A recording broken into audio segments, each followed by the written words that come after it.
Isang mapagpalang araw po sa ating lahat. Ako po si Jonella Bianca de Aguilar at ito po ang aking Day 223 Devotion para sa ating 365 Daily Devotion na pinamagatang Sino ang Tunay na Mga Pari?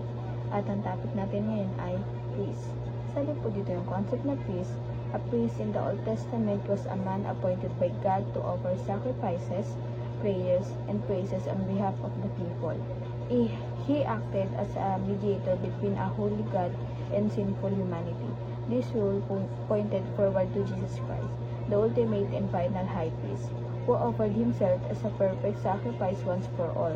Christ has fulfilled the priestly office completely. There is no need for repeated sacrifices or human mediators.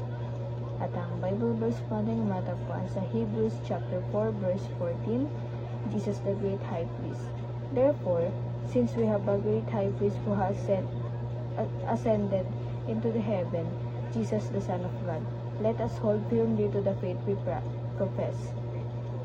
Si Jesus ang pinakapunong pari, yamang tayo mayroong isang marangal at pinakapuring pari na pumasok sa kalangitan. Si Jesus na anak ng Diyos ay hawakan nating matatag ang ating ipapahayag. At ang teachings natin ngayon ay number 1. Jesus fulfilled the Old Testament priesthood. Ito po, yung sabi daw po dito, yung Old Testament talagang pinulfill na at talagang pinuno niya lahat ng pagkukulang, gano'n. Lahat ng dapat gawin siya yung lahat ng lahat ng sakripisyo ginawa niya doon sa priesthood na nangyari noon ng Old Testament. And number 2 po, Jesus offered himself as the perfect sacrifice. Ito po yung sinakripisyo ng Panginoon, yung buhay niya. Diba, nung sa krus ng Kalbaryo, talaga namang walang kahit sino mang tao or kahit sino na nakakataas na kayang isakripisyo yung kanyang sarili para lang tubusin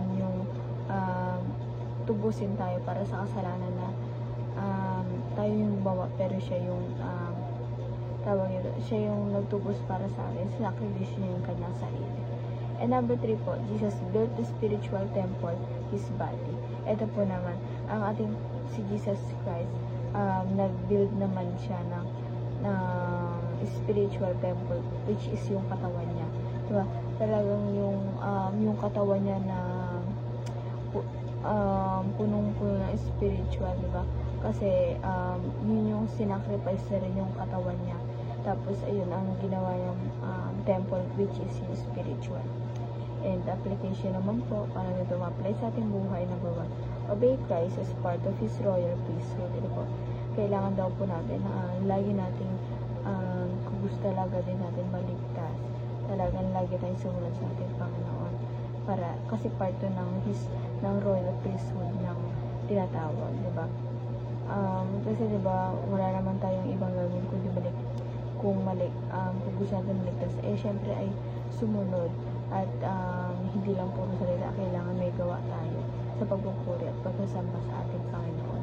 And number 2 po, offer yourself as a living sacrifice. Ito po, parang gawin din natin yung ginawa ng ating Panginoon para sa atin noong unang panahon, na dapat willing din tayo offer ang ating sarili para maging living sacrifice tayo, diba? Habang nabubuhay na lang, isasakripisyo na natin mismo ng katawan natin habang nabubuhay pa tayo. Kasi alam naman natin na hiram lang naman natin ito. Wala tayong pagmamayari kahit na ano sa ating mundo. Even yung katawan natin, kaya nga sabi, diba, alagaan natin yung katawan natin kasi hiram lamang ito, hindi ito sa atin na para babuhin natin or kung anong gawin natin, saktan natin yung sarili natin.